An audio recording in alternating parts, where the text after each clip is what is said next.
പോഷകസമൃദ്ധമായ ചീരയും ചക്കക്കുരുവും ചേർത്തിട്ടുള്ള ഒരു സ്പെഷ്യൽ തോരനാണ് ഇന്ന് നമ്മളുടെ റെസിപ്പി. ചക്കക്കുരു എന്ന് കേൾക്കുമ്പോഴേ എല്ലാവരും പറയും അയ്യോ വേണ്ടേ ഗ്യാസാണേന്ന്. ഒന്നും പേടിക്കണ്ട.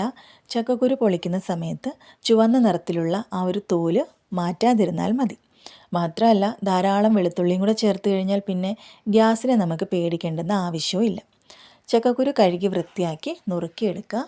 ഉരുളിയിൽ എണ്ണ ചൂടാക്കി കടുക് പൊട്ടിച്ച ശേഷം നുറുക്കിയ ചക്കക്കുരു ചേർത്ത് ഒന്ന് വഴറ്റി അല്പം വെള്ളവും അല്പം ഉപ്പും ചേർത്തിട്ട് വേവിച്ചെടുക്കുക. വെന്ത ചക്കക്കുരുവിലേക്ക് കഴുകി വൃത്തിയാക്കി അരിഞ്ഞു വെച്ച ചീര അല്പം ഉപ്പ് ചേർത്ത് മൂടി വെച്ച് വേവിക്കാം. ഇനി ഇതിലേക്ക് തേങ്ങയും വെളുത്തുള്ളിയും പച്ചമുളകും മഞ്ഞൾപ്പൊടിയും കൂടെ ചേർത്ത് ഒന്ന് ചതച്ചെടുത്തിട്ട് മിക്സ് ചെയ്ത് ഒന്നുകൂടി മൂടി വെച്ച് ഒരു 2 മിനിറ്റോളം വേവിക്കാം. ഇനി ഇതെല്ലാം കൂടെ നന്നായിട്ട് മിക്സ് ചെയ്ത് എടുക്കാം. നമ്മളുടെ ചക്കക്കുരു ചീരത്തോരൻ ഇവിടെ തയ്യാറായിട്ടുണ്ട്. വളരെ ടേസ്റ്റിയും ഹെൽത്തിയുമാണ്.